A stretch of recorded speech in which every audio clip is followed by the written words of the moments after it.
September 28th, 2022, here in Southwest Florida, Ian came ashore and did catastrophic damage both to the Bonita Springs area, to Bonita Bay, and incredible damage to Fort Myers Beach, and right up to the northern areas. There are many questions that we have concerning what we should do from this point and how we should handle the settlement of this case between our insurance company, FEMA, and those of us here in Egrets Landing who've been damaged as a result of the storm. So we've called in these experts to come in and tell us about it today. And of course, what this program is, it's that opportunity for you to see it and for those here in the audience to ask questions if you so desire. I'm going to put the names and phone numbers of each person that's speaking here today. So if you have questions, feel free to call them up and ask them anything you want to regarding it. We want information and we want transparency. And that's what this meeting is all about today. An opportunity for us to ask questions and for us to listen to a presentation by someone who has a vested financial interest in our own outcome, not somebody who's working for the government or somebody who's working for an insurance company. Let's go to the meeting. Well, to start, my name is Dan Wilson. I was born and raised in Miami, Florida.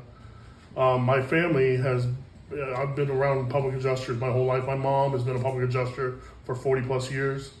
My father's been in the restoration business, doing carpet cleaning to restoration from insurance claims and so on for 50 plus years. This is all I know. Advocating on behalf of the insured as opposed to working for the insurance company, I've worked both sides of the fence. Just to see what it was like working for the insurance company, I wanted to see, the ins and outs of the business with the insurance company. I did 4 years working with Pilot, working for the insurance company, just so I can see how much they pay and why they, delegate to their adjusters to cut corners or pay a little bit here or use a different price list. Those are, different strategies they use to underpay on your claims. So, well, like I said, the insurance company has their own adjusters. They have their adjusters that are advocating on their behalf. They're looking out for their interests. You have the right to have an adjuster look out for yours. Not just that, I as an adjuster, I can only know so much. So I bring in experts. I have Ray Rollo here today.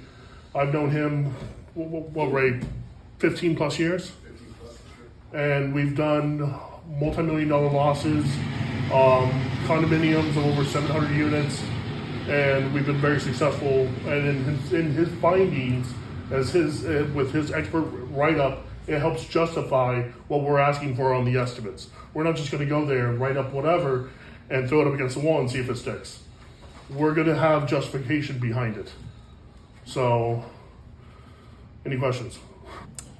When the process first started, I had a public adjuster that I started speaking with, and he basically said to me, because I don't have private flood insurance, there was nothing he could do for me in this whole claim process, because the claims are all going through the HOA. So from a private standpoint, he said, I'd love to help you, but I can't because... Right. So how is this differing?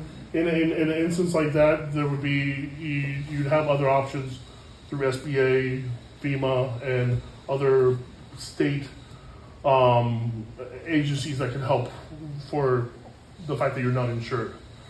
Okay, and I have actually David here, which is a huge expert in SBA, FEMA, subsidies that can help out with that.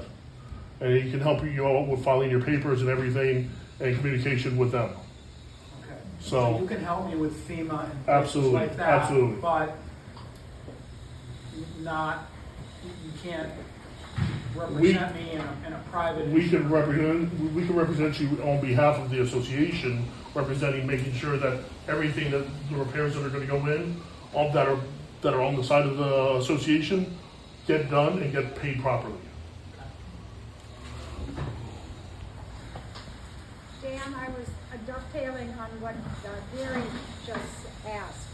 See, I was thinking I was going to get a public defender, or adjuster, public defender, a public adjuster, because I was denied from my insurance company for my personal property, because I don't have flood insurance. Right. But they did not take into account some of the damage on my design, that replacing my doors, that protective weather doors, and the screens, and I'm not sure if our HOA covers that, because part of it is part of the outside We're building. gonna have to take a look at your, we're gonna take a look at your policies and sit down with the attorneys and go over what was actually covered and what's not.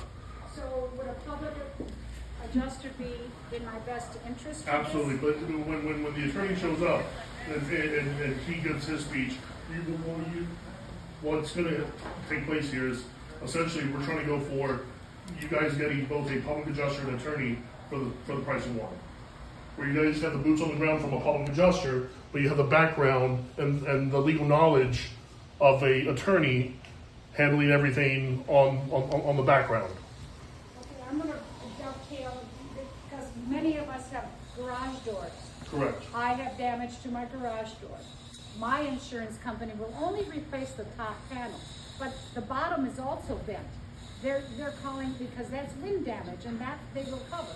But the bottom is from flood damage, so they're not covering that. How many other people have garage doors? Every door Yeah. in here has I'm damage. pretty sure We we all need to- do, that's why I'm bringing it up. We have, I have several other experts, but one of my biggest experts for this would be a weather expert that would determine what came first, the flood or the wind. Well, I mean, what came first with wind-driven rain, debris hitting it first? I have a gentleman that has a mapping system that'll focus right on this house and play back the storm as it from beginning to end and see what was impacting the house before before the flood came in. I can be able to just see that. We were here during the storm, and full disclosure, we're an upstairs unit, so our damage is less. The first floor units is catastrophic, and Right. we've worked really hard to mitigate them from the beginning because we were here. My concern is not only getting everybody whole in their units, but having been here, there has to be structural damage to our units in terms of. I'm not doubting it. I mean, I've walked inside of already one unit on the upstairs, and I was noticing water damage in the inside of that unit, whereas a lot of people are saying there's not that much damage to the roof. So there's other entryways of wind-driven rain to be able to get inside those areas and affect those areas. So my concern is that you work not only to get the units whole, so to speak, but we work to make sure the building and the infrastructure is whole, so that as we're living here going forward, 5 years from now, we do not have some You kind don't of. have the unforeseen happen later on down the road. Due to Right. settling or due to whatever they're gonna call it. We've already, and there are two policies. There is a flood policy from the HOA, and there Right. is Sedgwick has a, A wind policy. correct. We have a Right. wind policy. Right, and I'd like to see that wind policy because, I'd like to see what happened first, the wind or the flood. If we could be able to determine that, I mean, what came first, the chicken or the egg? I mean, we could be able to, put a lot of the coverage onto the wind because that was what was first that happened here before the flood came in. Well, we got Allstate to agree that part of it was wind. And they're actually paying for they're willing to pay for the carpet that was ruined and the flood that happened because the French doors didn't hold. Right. The French doors are a different issue, but so there already is precedent that a couple insurance companies have said, yes, it was Right. wind-driven rain. The front door units I've seen on a lot of the upper floor units, all those doors, all the bottom pieces, all the trim work are completely soaked and saturated. Yeah. Some of the doors are probably having trouble opening and closing. They're all So, growing mold. right, All of our front doors, because I got all the keys and going around and opening, I think the front doors are warped.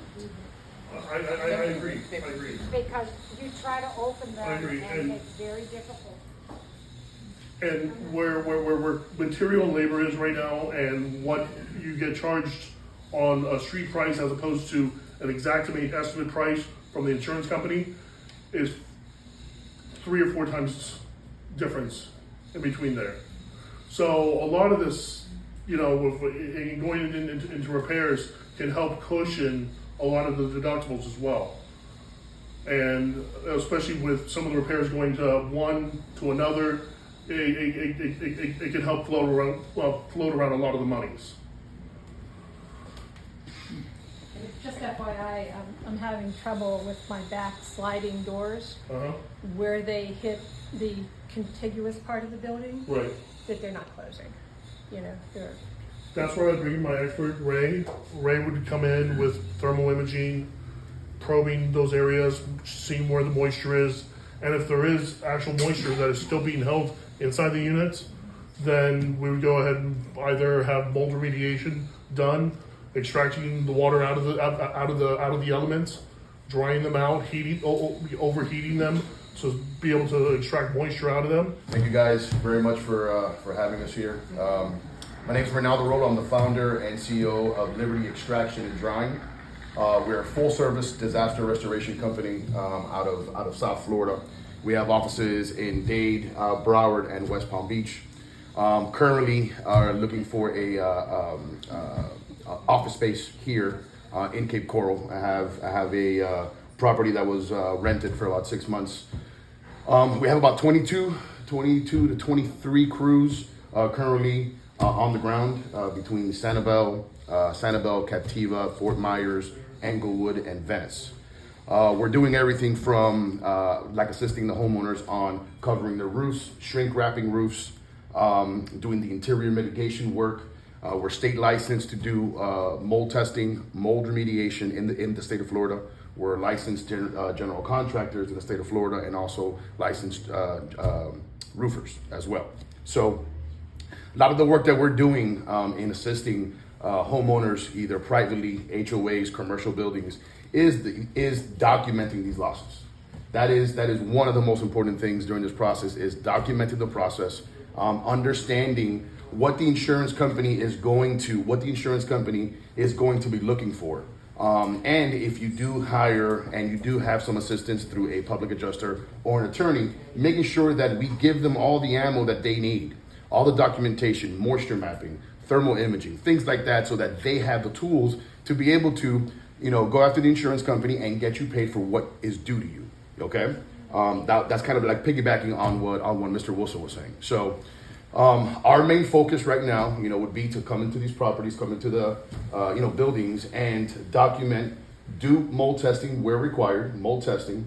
Mold testing takes about 24 to 48 hours. There's some sampling that is done of the air. There's some swabbing that is done of the physical, of whatever's visible. That gets sent out to a laboratory. It takes about 24 to 48 hours to get the results back. At that particular point, one of our licensed technicians would have a third-party protocol that's written by a mold assessor, okay? In the state of Florida, it's very important. The same company that does the mold testing cannot do the mold remediation. It has to be a third party. Even though I'm licensed to do both, we never test our own job. So we would bring in a third-party expert, okay, to document the process, do the actual examination of it. Then they would write a protocol. Then my company would come in and do that mold remediation. The mold remediation, yes, ma'am. Okay, I just want to interrupt here. Yes. We did do that, but I would assume we're gonna do it again, but I wanna know which lab you use, because if it's the same lab, maybe. Yeah, so if the lab results that if all the units that were affected, if you have current and they're within, they have to be like within a couple weeks. If they're within a couple weeks, then I would say it's Ecolabs, by the way. So it's Ecolabs, and we also use ProLabs. Okay. Now remember, that would be the actual mold assessor, the one doing that actual testing. So if they're within a couple weeks, right, I would suggest, and my company always does this, when we come into a property, I want to take at least one sample of the actual baseline. So even if there's another tester that has tested multiple areas, I like to get one test at least for the baseline, so that I can prove after the mold remediation is done and I have followed my protocol, I have to give the homeowner, business owner, a clean bill of health.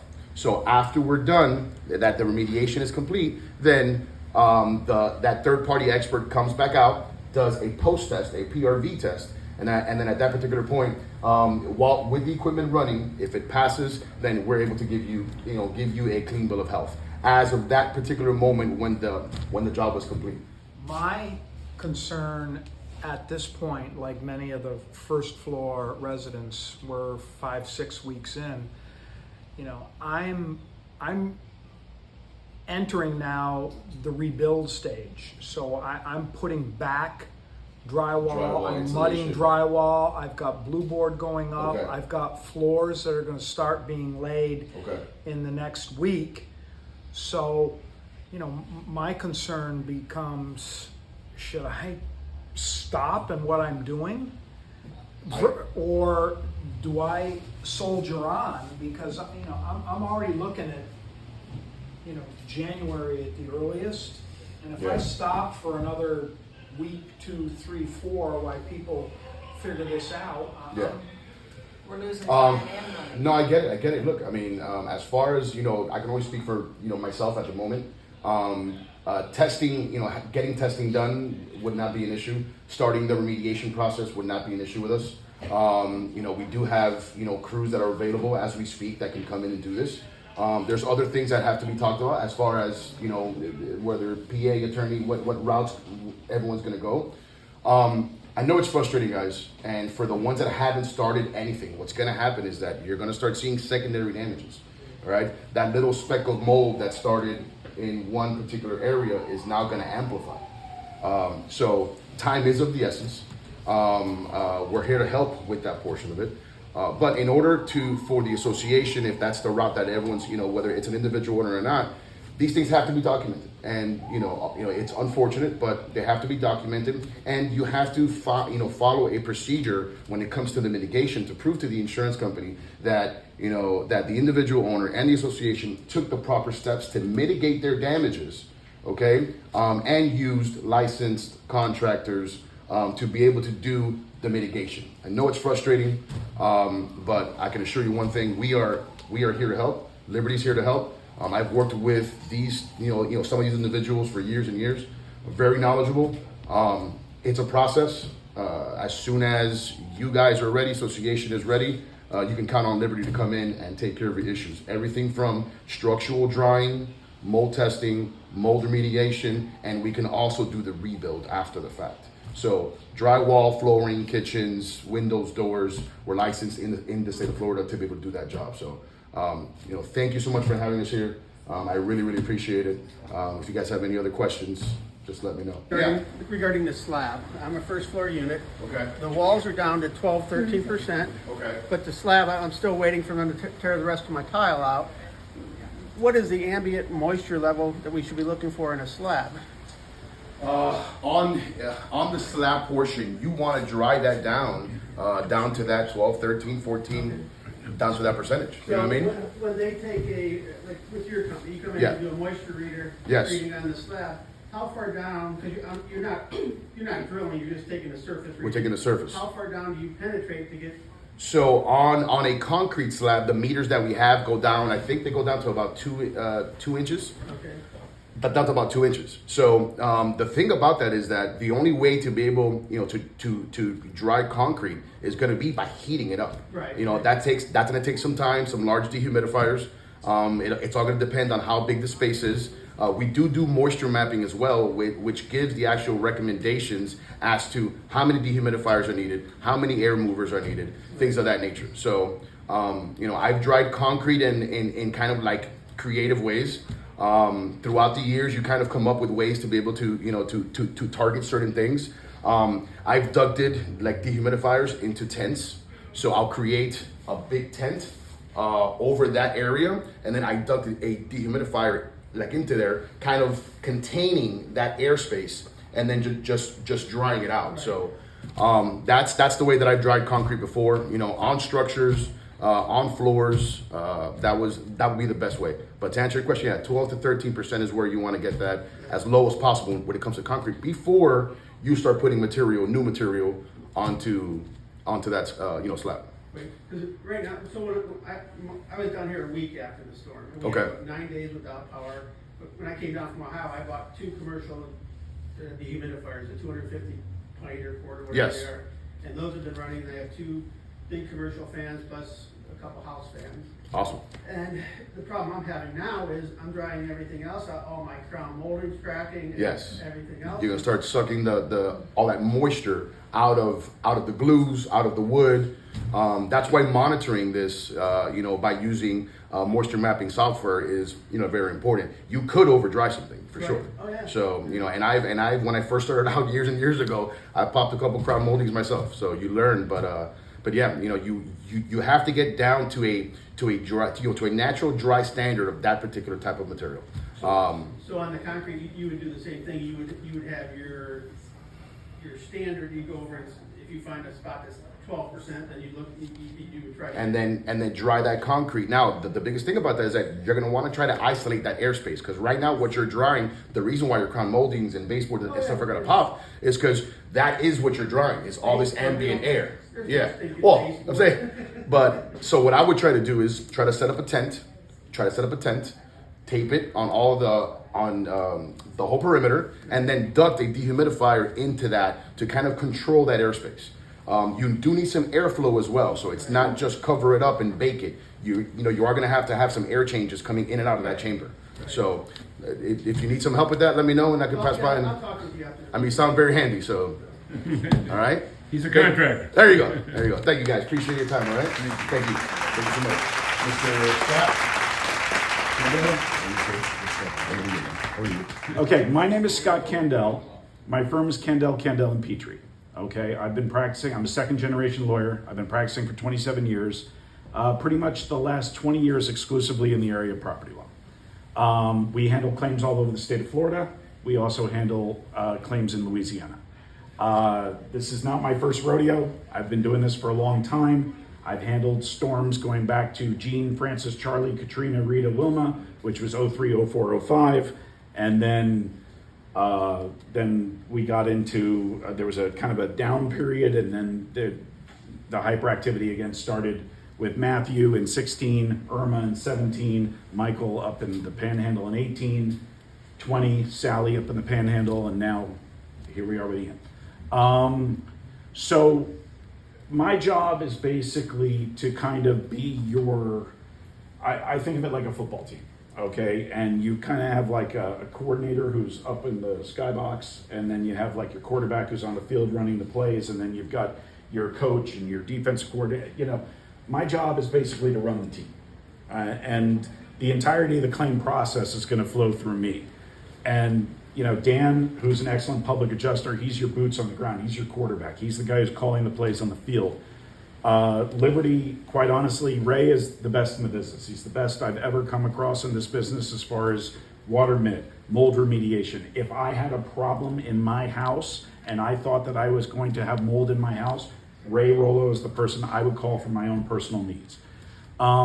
My job is kind of to oversee the entirety of the situation. And to be honest with you, at this point in time, I'm here to answer your questions, but I also have questions for you because I don't know a lot about this. I'm sorry I'm late, but obviously we're getting hit by another hurricane right now in South Florida, and I had to drive through some of that weather in order to get out here. And I knew it was going to be okay out here, but I didn't anticipate the delays I was going to have getting out of there.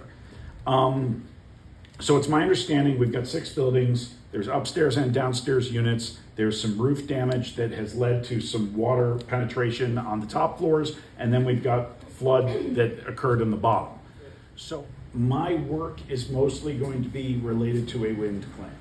Okay, flood claims are an entirely different animal. And as you guys probably know at this point in time, flood is governed by NFIP, which is the National Flood Insurance Program. This is a standardized flood policy that is then underwritten by individual insurance companies. Flood is, they pay what they pay. There's not a tremendous amount of fighting that we can do with flood to get them to pay more because it's a federal court case. It's governed by federal law. There are no attorney's fees to be recovered. So then you have to weigh the idea that, okay, how much have they underpaid you by? And then you're gonna have to pay a percentage to your lawyer to go to court to fight that. And is it really worth your while to fight that fight? And you guys are gonna be making that decision on a case by case basis.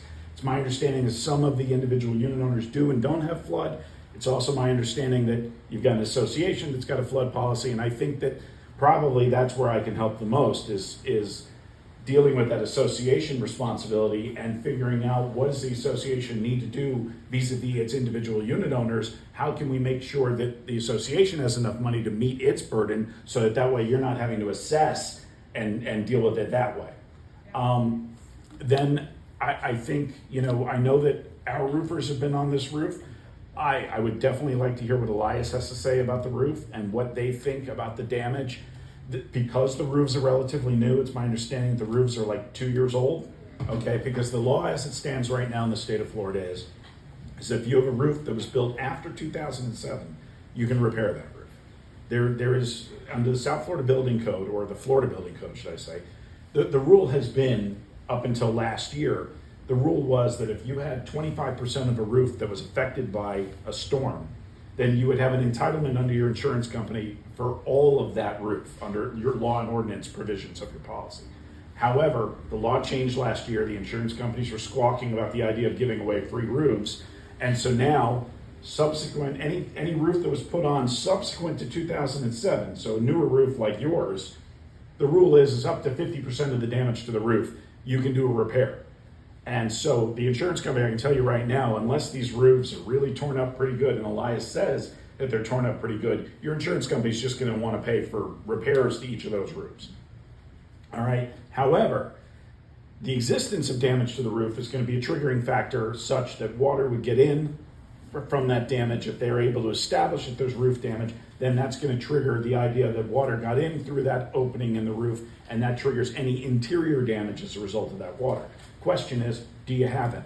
I know that we've got flood issues. I know that Ray is here to address those flood issues. The question becomes, what do we have as far as individual unit owners with individual damage in their units as a result of wind? Okay, we can assist with flood, but I think it's probably going to be on the association basis. If there's special circumstances, we're going to be able to attack those flood claims, but I really think that as far as handling a flood claim for our firm, it's going to be whether or not the association has a flood claim. My job is to answer any questions that you guys have about the claims process, how this is all going to go for you guys. I know that Marlene, when I first walked up, was talking about, we're 5, 6, 7 weeks in and time is of the essence and people are frustrated. And I can tell you, you've only just begun. Okay, if this is a marathon, you are in mile 1.5. Mm-hmm. Storm claims in the state of Florida and insurance claims in general in the state of Florida, this is the most contentious state to bring any type of insurance claim in the country. Okay, everything is a fight. Everything will be underpaid at every given opportunity to underpay it, and everything will be delayed as much as they can delay it.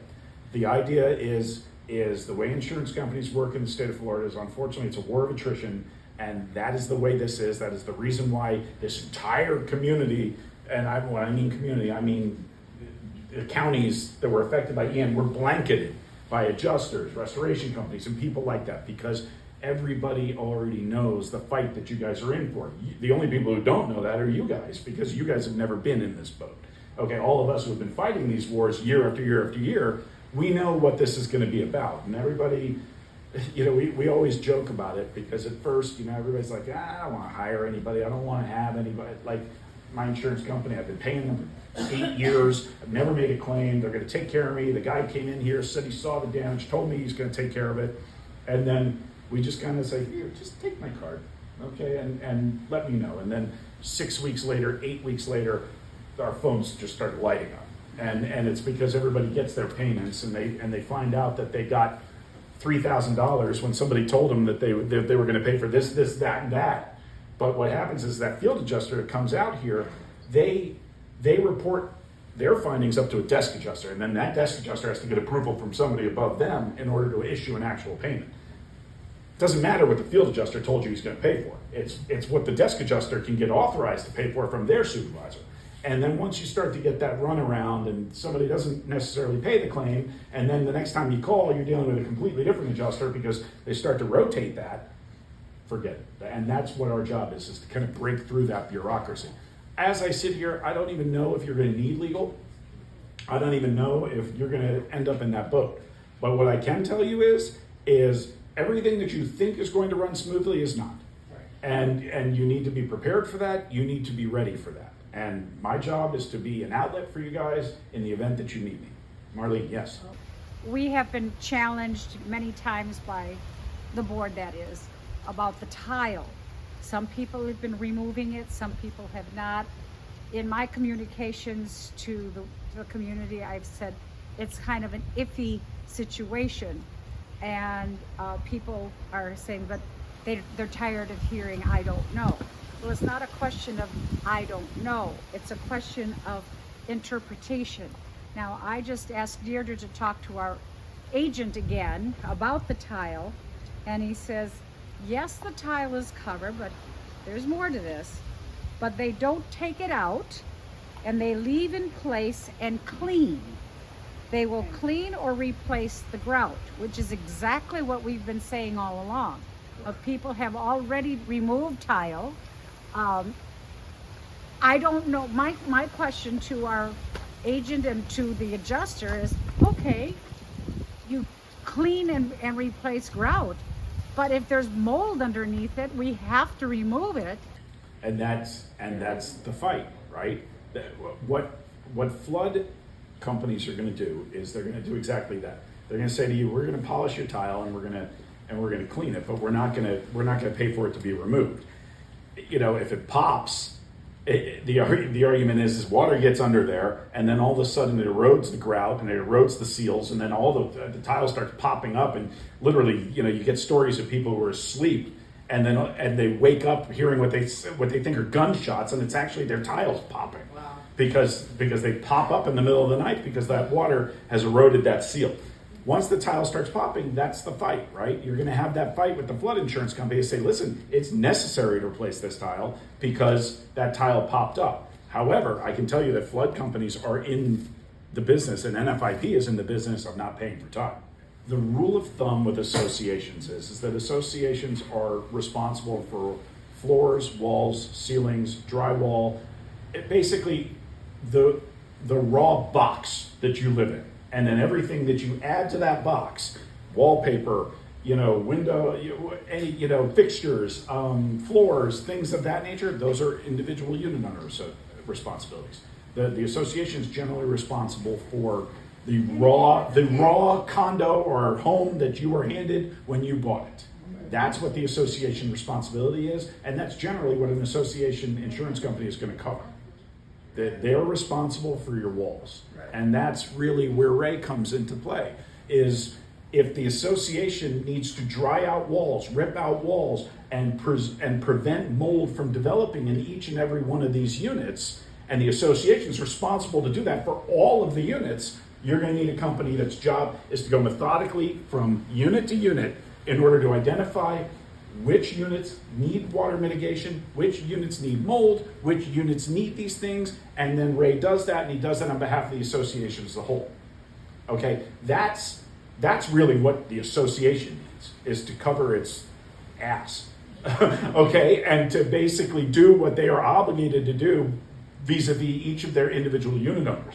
Then, when you start to look at the individual unit owners, then you start to look at, okay, Unit A, Unit B, Unit C, these are the issues in that particular unit. Do they have a policy? What policies do they have? What is covered, and what is the nature of the damage? And that's something that between Ray and Dan, they're going unit by unit, looking at each individual unit owner's situation and saying, no, listen, you don't have coverage, you don't have enough damage, or you don't have the right type of damage that we're going to be able to cover, or no, we absolutely see damage here that we can attribute, that we can make a claim on this particular policy, and we can go after that for you. And it's that assessment is what essentially they're here to do for you, right? Is to be able to go through and identify who's got insurance, who doesn't, what's the association's responsibility, how do we make sure that the association is covered and that they're doing what they need to do for their unit owners, and how do we get that all paid for? Okay, at the end of the day, that's who I am. I'm the money guy, right? I'm the one who basically gets these all paid for. I have a question. Yes.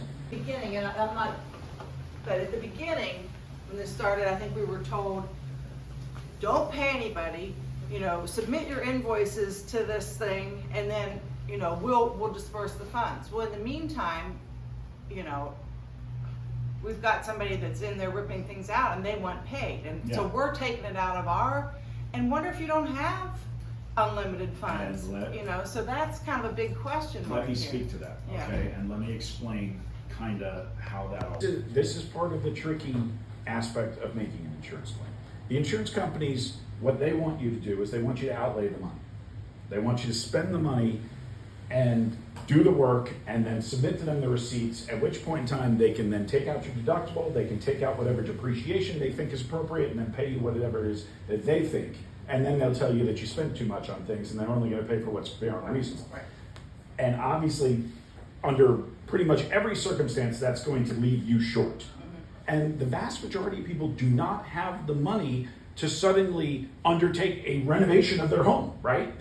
Nobody's sitting around $100,000, with yeah. $50,000 just sitting in the bank waiting to do a renovation of my home. Part of what a PA does is, you know, with my assistance, they're gonna get estimators in here. The estimators are gonna estimate those damages, and then we're gonna submit that estimate over to the insurance company. And with that money, and this is where the kind of the negotiation comes in, right? Is you have a $40,000 estimate for work that's maybe gonna cost you $20,000 eventually to do. The idea is you submit that $40,000 estimate and say, listen, this is what it's gonna cost, knowing that you're gonna negotiate to a spot that makes you whole. And then you're not coming out of pocket for that. But you have to wait for that, right? Yeah, that's a process. That's something where you're gonna submit an estimate, there's gonna be a claims negotiation process or a fight in court even, and you're meanwhile sitting with your house in its current state of affairs. And that's where I told you there are no simple and quick solutions to this. You're faced with two options. Option A is you submit an estimate, you wait to get paid, and then based upon what you're paid, you attack the problems that you have in each of your individual units. Situation B is you come out of pocket, you do the work, you're right as rain, and then you can wait out this entire process, but you're limited in what you're going to recover from that insurance company. And you're going to be limited specifically to what your outlay is. What you spend is what you'll get, and you'll never get a penny more. I don't care. Well, and I mean, if we it's pay for, it's I mean, different I strokes for don't- you know different what I'm folks. saying? I mean, Yeah. certain people are not going to want to endure the process, and you're just like, you know, hey, I gotta move on with my life. I gotta get my drywall up. Right. I'm not gonna sit here and deal with Right. this. Okay, and then other people are like, this is entirely too much for me. Right. I don't have the money to afford Right. this, and I have no choice but to wait out this Right. process. And understand, I have people whose houses are wiped off the map up in the Panhandle, who are looking up at the sky from their living rooms. They don't have the money to get that house back. They have a $200,000 renovation. No, and they're living in an 1,800 square foot house. These are not people, and so they have no choice but to wait out that claims process, and that's what we do. But if you're somebody who has the means, and you just like. No, but I'm You just don't saying want to we wait should- 8 no, months to get the money No, to do this. my comment Right. meant that when you say you wait, you do it, and then you submit it, and we get reimbursed, I'm not trying to make money, I just wanna be even. I understand, Yeah, of course.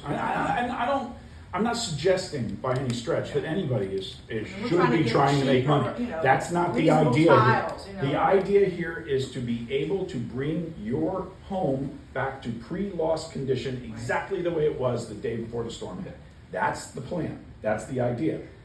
Now the question is, can you effectuate that? What's the means by which to do it? And it's either spend the money and then here's my receipts, or it's here's my claim, and with that money I'm going to then do the work. Marlene, yes. Okay. The reason beginning, we talked with our insurance agent to get the direction as to what we should plan on doing. And that's why all of us, I'm not saying some of us, all of us were confused as to what to do. We were told, do not do anything. Just wait until the adjusters come out. Well, we knew that the mold was growing. So we as a board and our property manager said, why don't we allow them to just do the remediation, get the mold out. And I think that was the right call. Okay, I think that water mitigate, because it's a double-edged sword. Okay, your insurance company on one hand is going to tell you don't do anything, wait for the adjuster, wait for us to look at the claim, wait for us to pay you before you do anything, and then we're only going to pay for what you spend, and don't do anything other than what. So that's what they want you to do. However, guess what? 6 months from now, if everybody has mold in their units and you make a massive mold claim to your insurance company, the first thing that they will do is they will deny that claim for a failure to mitigate your damages. And they'll tell you that, why didn't you mitigate this loss? You had mold because you failed to act. It is absolutely a double-edged sword, and I will tell you right now, listen, insurance companies spend a lot of money to make you feel good about your insurance. And what I mean by that is I watch TV, I watch games on TV and stuff like that. The best commercials are always the insurance commercials. Flo from Progressive, the Geico thing, the We Are Farmers, the little Liberty Mutual, emu and stuff like that. It's because they're cute and they're likable and they're supposed to be like, hey, yeah, that's my insurance company. You're in good hands. We're a good neighbor, blah, blah, blah. Okay? The fact of the matter is this. Insurance is a for-profit industry. Okay? They make money by charging premiums. They lose money by paying claims. They have shareholders. They have board members. They have people who are very, very rich who work in the insurance industry. That is what insurance is. And so, unfortunately, in Florida especially, it's the Wild West as far as insurance goes, okay? Insurance companies are dirty, they're nasty, they act in bad faith, they are pure bottom line profit margin companies in Florida, okay? And in turn, you then have this hyper-vigilant PAs, lawyers, restoration companies, and people like that who are, and both of them are pointing the finger at each other, right? The restoration, the restoration companies are saying, you guys, we have to mitigate our losses, and the insurance companies are saying, you're going in there and charging too much. So, truthfully, and this is what I tell everybody, is you all have to do what is in your best interest. Not what's in your insurance best interest, not what's in my best interest, not what's in your PA. You have to do what you need to do in order to make your life livable, in order to get your claim paid. All right? And that's a different thing for each person here. I will tell you that the only person that really absolutely positively has to do something is Marlene and the association and Ray. And the reason being is that the association has a fiduciary duty, has a duty to all of its unit owners to prevent that mold, to mitigate that damage, otherwise you're in hot water as a board. So you have to do what you have to do to get somebody in, do an assessment of every single unit, and figure out what's going on, all right? First and foremost, that is the association, absolutely, positively, any lawyer, anywhere will tell you that's what you gotta do. I think that contractors wanna get paid. People, if you want, and especially in the aftermath of a storm, there's plenty of work for everybody, all right? So because of that, if you wanna get a roofer out, if you wanna get somebody out there to do drywall, you're gonna pay for it. You are absolutely gonna pay for it, and it's gonna be usury at this point in time. I mean, I don't mean it's gonna be awful, but I will tell you it's not gonna be what drywall costs in Virginia right now. I mean, it's, you know what I'm saying? It's a different animal because it's a storm and it's supply and demand. It's simple economics. We're already talking. You guys have to kind of figure out on a unit by unit basis what's best for me, what do I need to do, what are the problems I have, and how am I going to address those problems. And then based upon that, we are here to be your outlet to help you with your claim, to help you with whatever damage you see in your property, to identify and assess what your best judgment is going forward, and more importantly, to do a damage assessment and to figure out where like for instance, if Ray is going through unit by unit and is looking at the properties with an infrared and moisture meters and doing an assessment of mold and so on and so forth, Ray's going to feed back to Dan and I and say, hey, okay, in this particular unit, we've got water here, we've got mold there, these are the policies they have. Scott, I think you need to probably help this person because they've got a more extensive claim. We have to peel out this and we have to take out that. And so then you end up kind of getting shuffled over to me because then I've got to handle the claim because it's a bigger animal. And then there are other units where Ray's gonna go in there, he's gonna dry it out, it's gonna be an uneventful tryout, there's really not that much of an issue, boom, taken care of, association's done their part, and we move on, and that unit, case closed. Right now, I don't know what I don't know. All right, I don't know what your roofs look like. I don't know what your individual units look like. I'm telling you systematically how you address it. I'm telling you systematically how you look at it as an individual unit owner. I'm telling you not to trust your agent. I'm telling you not to trust your insurance company. Okay, I'm telling you to trust yourself and what you see with your own eyes.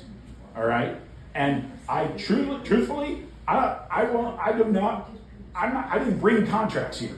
I don't want anybody to sign up with me. Okay, I promise you, your insurance company will step in shit without me being involved, and then you'll come to me because you'll need me, and I'm happy to be there for you at that point in time. Can you tell us how that works? Like if we want to hire you as a group, but if we want to hire you as an individual, how does that work? Like, Well, if we hire this whole contingent here, how do we it's pay? going to depend on what you're hiring me to do. Right. Okay, if you're hiring me as an association, then I'm handling the association's claims. If you're hiring me as individual unit owners, then I have a contract with each and every individual unit owner for their individual unit. It's a different thing depending on who I'm representing, and also whether it's a wind claim or a flood claim. Part of the issue is, and I'm going to be very upfront about this, prior to December of this year, so coming up, okay, the way that attorneys worked in the state of Florida is that there's a fee statute. That fee statute says if you have an insurance policy and you have to sue your insurance company to get a claim paid, and they pay you a single dollar after you sue them, they're responsible for all of your attorney's fees and costs. It's an attorney's fee shifting statute. Basically, the idea behind that statute is it puts you on an equal footing with this big bad insurance company that has all of the resources. Thank you. That has all the resources at their capacity, and you don't, and you don't have the ability to pay a lawyer $10,000 retainer. So it says your insurance company, if they're wrong, they're going to pay for your lawyer. Well, problem is that my friends in Tallahassee, who have all been reelected in a mandate landslide as of yesterday, they have set a special session for December the 12th to address the property insurance issue. And obviously there are a lot of different opinions about what the property insurance issue is. However, Mr. DeSantis's position on the property insurance issue is that PAs, lawyers, restoration companies are public enemies, number one. They're very insurance friendly. And so because they're insurance friendly, one of the laws that we're anticipating in December is that they're going to eliminate that fee statute. And they're going to make it so that the only way that your lawyer gets paid is he takes a percentage of your claim. So that's going to be a game changer for the entirety of the industry starting very soon. So I'm going to be functioning similar to the way a public adjuster like Dan functions. So I'm going to have to take a percentage of what I recover on your behalf, and then it's going to be kind of a push and pull. Hey, this is how much you're going to get, this is how much your lawyer's going to get, and is this going to be enough to get your work done, so on and so forth. Whereas before, it was tell me what you need to get your work done, I'm going to get you that amount, and then they're going to pay me a fee on top of that. So things are about to change in a substantial way in Florida. And that's, Charlie Crist had a different idea about what the problem was with the insurance industry than what Mr. DeSantis had. And so we're hoping that there's going to be kind of a meeting of the minds and maybe like a more moderate approach whereby people still have access to the courts, but I can't guarantee it right now. And by the time these claims are going into litigation, it's very possible that they're going to be going into litigation with an entirely different set of laws. I'm having difficulty getting a denial letter from my insurance company. Yeah. This kind of explains maybe why. Yes. And is there anything I can say to them to Has encourage anybody them? indicated to you in writing that they are denying your claim? No. Have they put it in an email? Have they said? No, verbally, she said, "Oh, well, we need to get that denial letter over to FEMA for you," and I'm like, "Well, where is it? Where is it? Oh, they haven't done that yet." If you wanted to, if they told you that they're going to deny you, we can certainly send a letter and say, hey, we'd appreciate a coverage determination within 30 days. However, they've got 90. So they're still within that 90-day period. They don't technically owe you that denial letter until 90 days. However, I can assure you it's coming. You just probably have a lot of people who were busy running around, trying to put out fires with a garden hose, and it's in somebody's very long stack of things to do. But I would continue to try and flesh it out. One more defense. Yeah. Is the denial letter coming from flood or from wind? I believe flood. Okay. Yeah, I mean, you gotta, and also when you get the denial letter, then you really gotta look at it and see, what are they saying? What's the basis of the denial? Why are they denying it? And then you figure out whether that's actionable and whether there's something you can do with it. Yeah, and part of it is wind too, though. Right. Well, but two different policies. Yeah. So wind and flood are two different things. And so the wind, I will tell you right now, the more you can attribute to wind, the better off you are. Wind is where you can get paid, flood is where you can get screwed. All right, and so you need to kind of be aware of that, and you want, water that comes in through a bad seal in a window, that's wind. Okay, even though that water ends up on your floor, that's wind. Water that comes in from storm surge, that's flood. And I will tell you this. Okay, I have handled thousands of claims. I don't handle a lot of flood claims because it's very rare that flood claims are really worth my time and my effort. And I mean, the only time it's really worth it for me is when you have an association that has to deal with flood damages in multiple units and it's a conglomeration of a bigger loss, right? Then at that point in time, I'm basically the guy who's going and getting Ray's bill paid so that the association doesn't bear the responsibility of that. I think you had a question. Just hired you guys a public adjuster. We do not have to hire one on our own, or do we have to hire one on our own and hire? No, you would have to, the association is, if they hire me, my obligation and my ethical obligations to that association, right? So I'm looking at what are the association's responsibilities and how do I protect the association's interests, and I'm not looking at individual unit owners in that spot, right?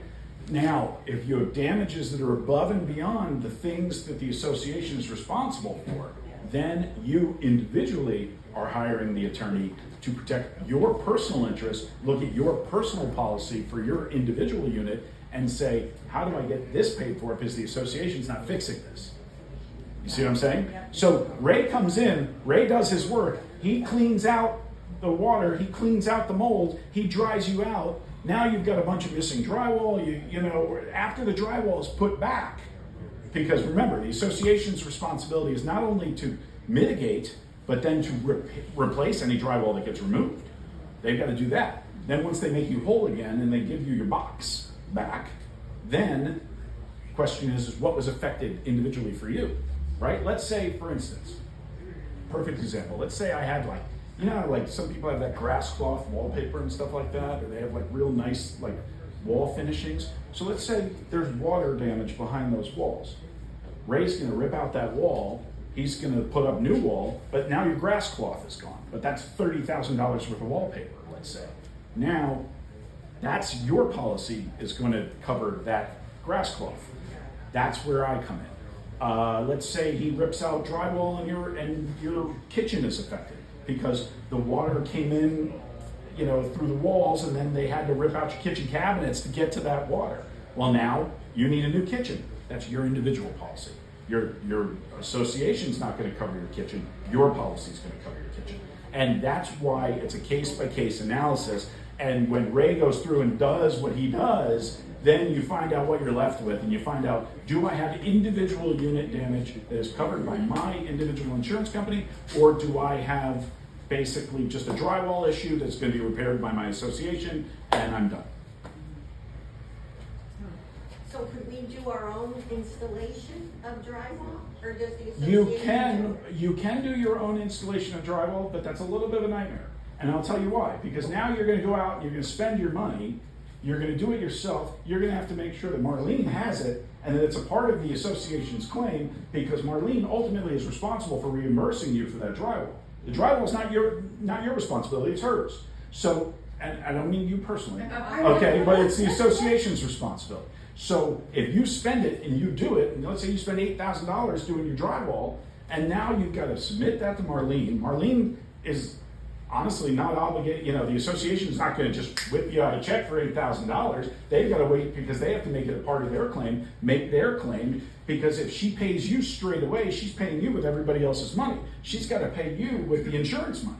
Right, but still, that at least gets done right away. Absolutely, but either way, it's gonna get done. Right. The question is whether you wanna outlay it yourself or whether you wanna put the responsibility for somebody else to do the outlaying. She'd probably get it And- done for a lot cheaper on her end, because she's getting it done over a mass area as opposed to just per unit. I know, but then. And not only that, But then you're waiting. we Yeah, were then you're told, waiting. we were told by Scott, our insurance agent, that if people want to do their own work, they're qualified to do it. That means we have a general contractor. A professional license. needs to come in, like Scott, like Brad, to come over and give you an estimate of how much it's gonna cost, because then, and only then, would you be able to complete a claim and be reimbursed. Wait a minute. I think there's a legal issue here, though, as well. It has to be done to code. They would have to pull permits. yeah, and- There's a whole series and of things they Brad- have to go through. And the other thing that we haven't talked about is getting certificates of occupancy that the board should be very concerned about, because some people are going to want to sell their units at some point in time. And without That's all part of having it, these Gwen. You're absolutely certifications, right. You're absolutely without having the All part of it. certification, You actually hit a very good point. Very true. Everybody at some point in time is going to sell their unit. Some point. It may be after we've all passed and your heirs are selling your unit, but somebody is going to sell your unit. And if there was water damage, mold issues, anything like that, those problems obviously come up during that sale process. Okay?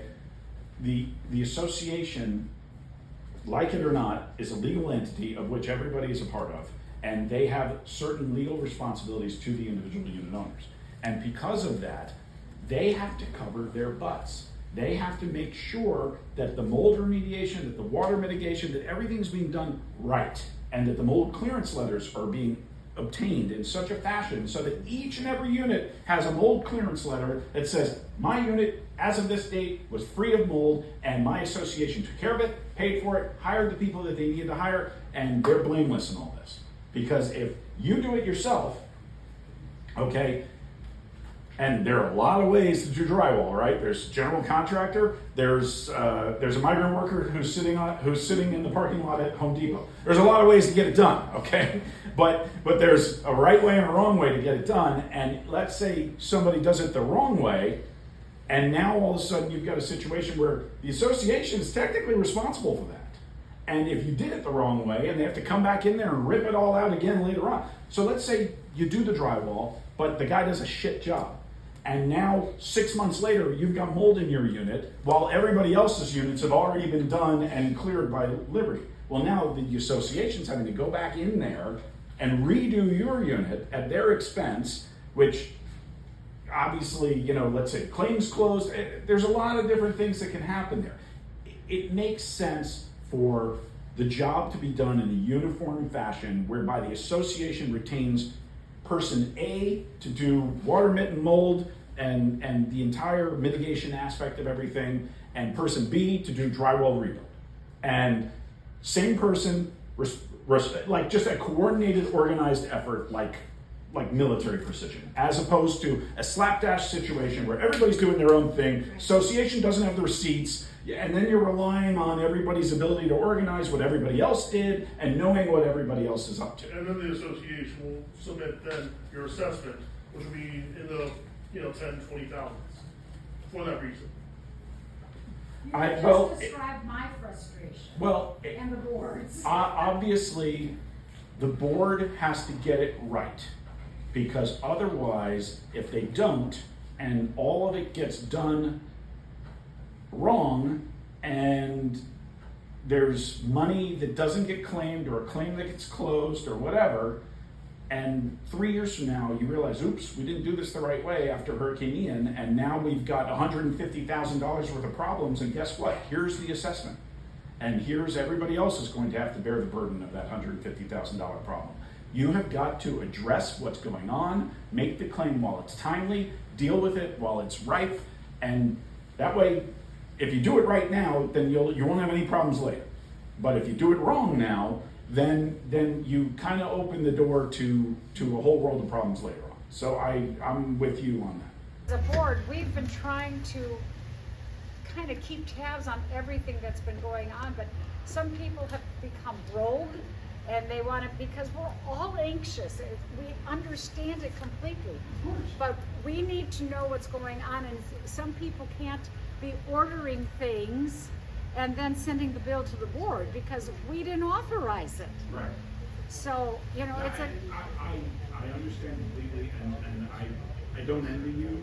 I've represented many an association and I've had lots of settlements. I remember after Hurricane Irma dealing with the associations down in the Keys, and you know, you've got people, they're snowbirds, right? And so you've got people from Minnesota who came down and took care of it all in 3 weeks and then took off and went back to Minnesota, and it's like the board's trying to figure out who did what and who's owed what. And you have to kind of corral all that effort and make sure that everybody's on the same page. Yes.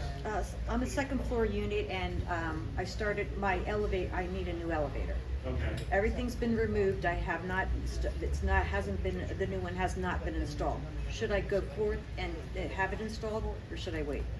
Do you need the elevator? Do you have somebody who's incapacitated? Yes. Yes. Then yes, I would suggest that you do it. I would expense it, and then I would just keep it and submit it to the insurance company. If they don't pay it, call me and file those. Okay. But isn't that the same kind of thing, like suppose she's redoing it and there's mold eventually back there? Right. That's what I'm thinking. Yeah. Well, but you're talking about redoing. You're just trying to make an elevator functional at this point in time.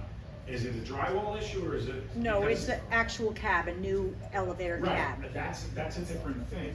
And also, hers is a wind claim. Wind claim, different. Okay, second floor. That's a units, wind claim? That's not a wind claim. It's not a way. If it's a second floor unit? The elevator's not first. Since the car was downstairs in the garage. Okay, so the elevator flooded out on the downstairs, and that's so it's a flood. Yeah. Are the The elevators insurance has already- association responsibility or are well, they? the insurance has said, as far as elevators are concerned, they will pay for the cab, they will pay for the flooring, and they will pay for the doors. But the motor, no. And if there was any water down in the well of the elevator shaft, See, and this is the thing, is flood basically dictates the physical rate. And this is how they pay it. But they do pay for My suggestion the elevator. I will tell you what my suggestion would be, okay? And I don't like being videos, but I will tell you the suggestion. Listen, I will be available through all these gentlemen who are here, David, Dan, Stretch, the gentleman in the back. I haven't even really met everybody. I kind of walked up late, and then I was like, hey, and then everybody's shaking my hand. But and I apologize for being late. I really did try to get here on time, but you know, that particular car back there does not have a very long battery. Like, it doesn't have a great range. so I was waylaid by having to stop in Collier to go ahead and plug in for just like 10 minutes just to give me enough juice to get here. But then I got here and Dan's like, oh, come on, half these people have electric cars. You could have just plugged into somebody else's. See? There you go.